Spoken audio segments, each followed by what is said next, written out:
Essa entrevista que você se refere, eu ia perguntar sobre ela, você fez para o programa que você tem na Globo News, que se chama Em Foco, uma entrevista exclusiva com o senador Flávio Bolsonaro no auge do quiprocó da rachadinha, né? Foi a entrevista mais difícil que você fez, eu digo, para conseguir e para executar? Pelo menos no seu programa? Foi, Thaís.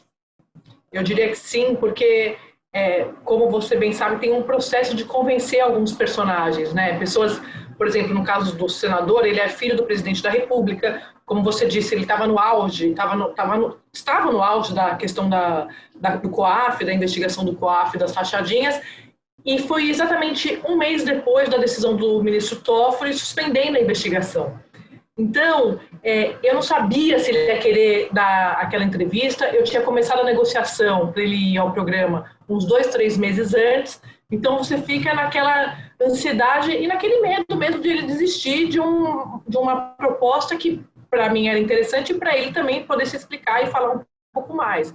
Então, quando ele, de fato, topou, ele cancelou algumas vezes aquela entrevista e eu já vinha me preparando, Thaís. Então, assim, toda vez que ele marcava, eu passava a semana me preparando, aí ele cancelava. Então você ficou sem dormir uma semana, basicamente. Não dormi, não, foram semanas de meses diferentes. Assim, duraram, acho que uns 3 meses essas negociações. E aí, quando ele finalmente topou, eu falei, beleza, eu não vou dormir nessa noite e também vou me preparar bastante.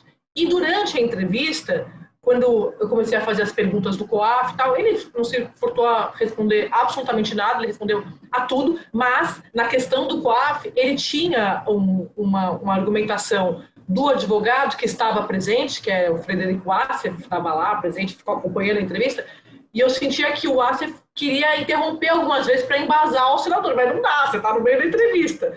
Depois eu brinquei, eu falei, não dá, gente, estou no meio da entrevista, o que deu, o que não deu, depois vocês explicam em nota, alguma coisa. Mas o Assef, ele ficou acompanhando aquela entrevista e eu percebi o incômodo dele com a duração da entrevista, porque durou muito tempo, Thaís.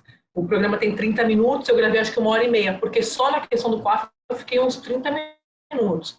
E foi importante, nesse sentido de difícil que você perguntou, porque ele tinha a defesa jurídica, e aí eu falei, olha, mas então tá a Polícia Federal mentindo, o MP mentindo, tá todo mundo mentindo? Ele falou, as investigações são mentirosas? E aí ele dá uma frase que assim, elas não são mentirosas. O relatório é mentiroso do COAF? O relatório não é mentiroso, mas ele é ilegal.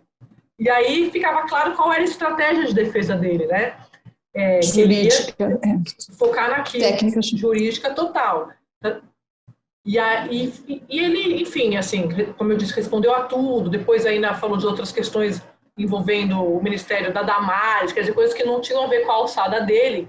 Então, eu fiquei muito preocupada de ele achar, e de todo mundo que estava, tinha muita gente acompanhando aquela entrevista no local, que foi na casa de um amigo dele, que cedeu para ele lá em Brasília, de ele achar que eu não tinha abordado todos os temas. Então, eu botei a entrevista na íntegra. O que, como você bem sabe, isso não existe, porque, assim, você tem um programa de 30 minutos. Então, como a minha preocupação também era essa ali.